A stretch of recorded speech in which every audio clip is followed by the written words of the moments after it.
تو پھر ہمارے یہاں سیاست اسی لیے شاید بڑھ نہیں پائی کہ ہم نے کبھی پارٹیز نے بھی اپنی کوئی ایک سٹینڈنگ نہیں رکھی. جب پارٹیز اپنی سٹینڈنگ نہیں رکھتی ہیں تو پھر پارٹی کے فالوورز پارٹی کے ممبرز بھی نہیں رکھتے ہیں.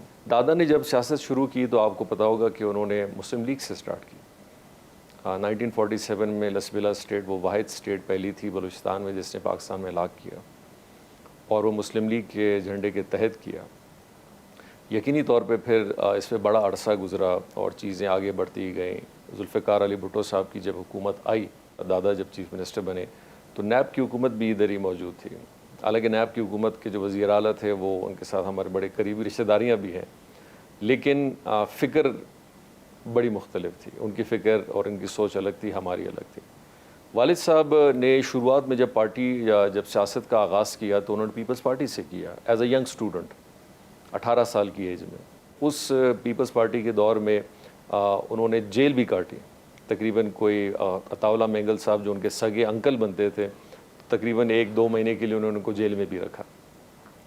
پھر اسی طرح جب ایک دفعہ جب انہوں نے مسلم لیگ کے پارٹی پلیٹ فارم پہ جب کاہل ہوئے تو پھر مسلم لیگ میں ہی رہے آخر تک جب تک ان کی زندگی تھی. یہ الگ بات ہے کہ مسلم لیگ نے اپنی فریکشنز میں تبدیلیاں لے آئے. میں نے اپنی سیاست کا جب آغاز کیا, ویسے تو میں نے تقریباً بڑی ینگ ایج سے سیاست کا کیمپین سٹارٹ کی. جب میری عمر 13 سال تھی تو میں نے اپنا پہلا پولیٹیکل کیمپین اپنے والد صاحب کے لیے کیا. تو میں نے ایز اے پارٹی اگر کوئی پارٹی سب سے پہلی اگر جوائن کی بذات خود تو وہ آپ کہہ سکتے ہیں پاکستان مسلم لیگ نون تھی. پھر یہ تقریباً جب 4.5 سال میں نے ان کی کابینہ میں ایز اے اسٹیٹ منسٹر گزارا,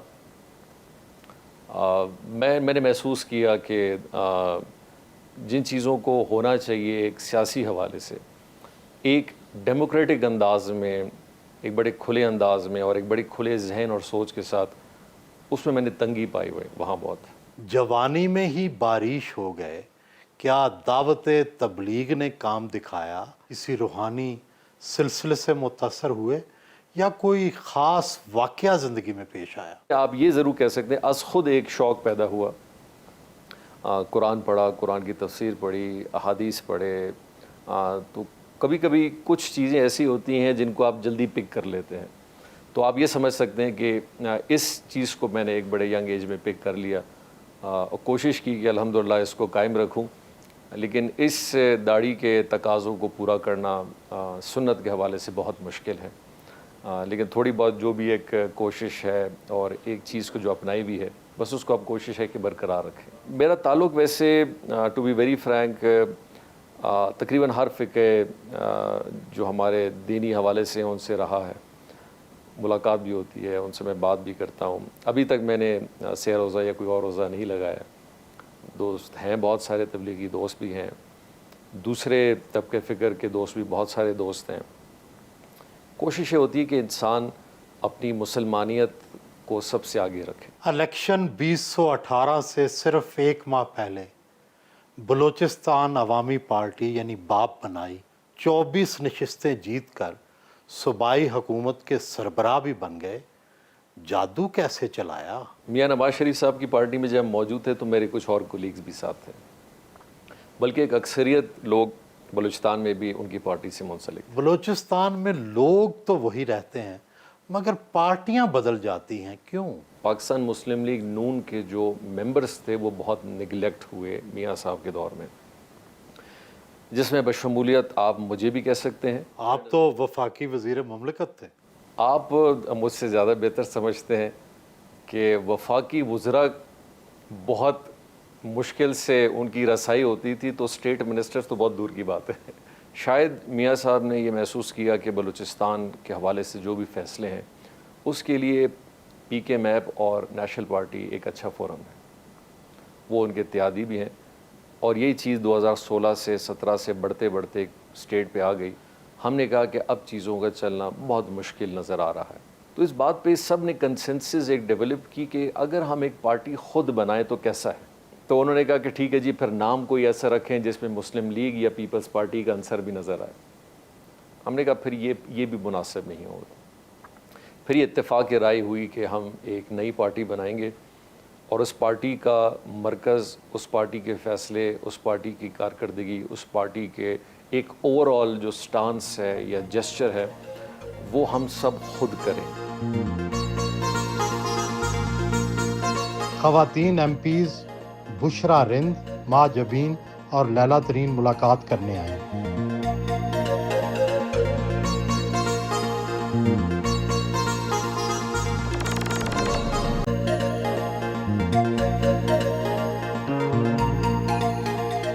دوپہر کا کھانا وزیر اعلیٰ ہاؤس میں ہی کھایا. Kabuli pulao, chicken korma, barbecue, mix vegetable, دال چاول اور برگر سے تواضع کی گئی.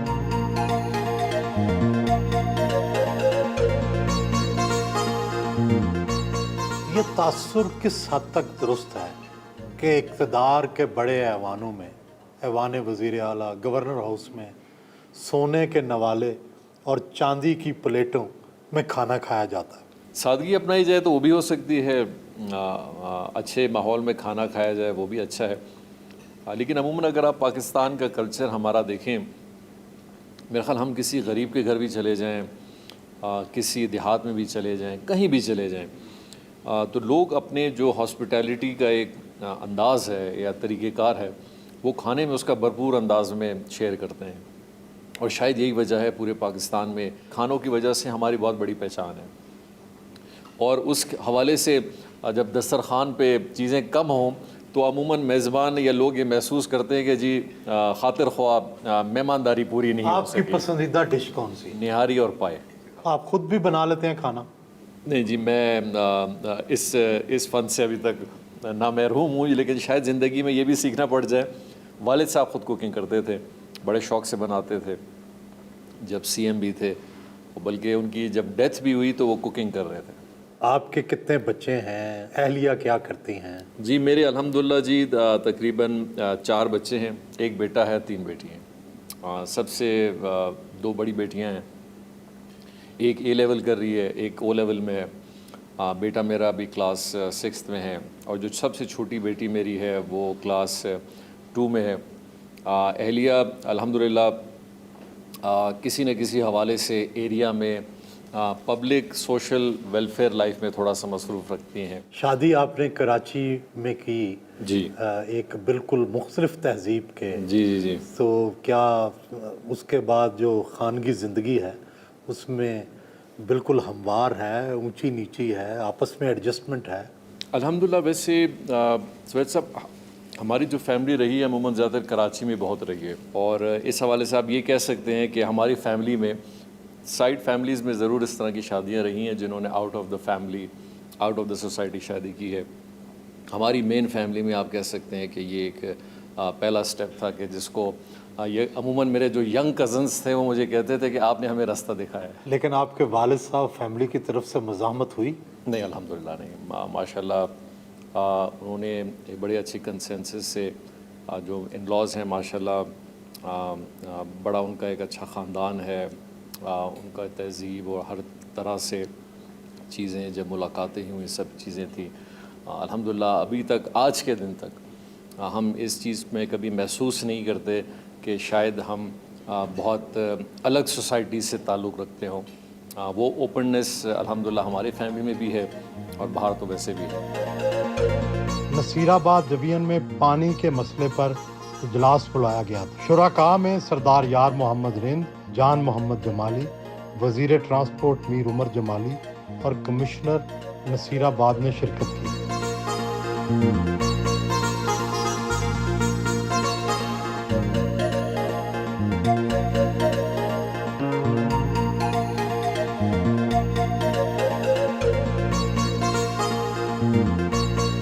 وزیر اعلیٰ ہاؤس میں واقع اپنے دفتر میں آئے.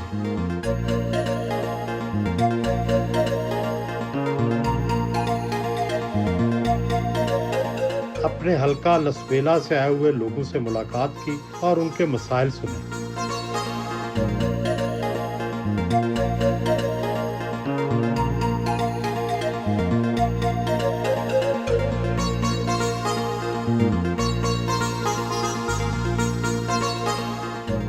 مذہبی رجحان رکھتے ہیں لیکن حصے لطیف بھی تو رکھتے ہوں گے، شاعری، موسیقی، ادب، کیا پسند ہے؟ کھیل سے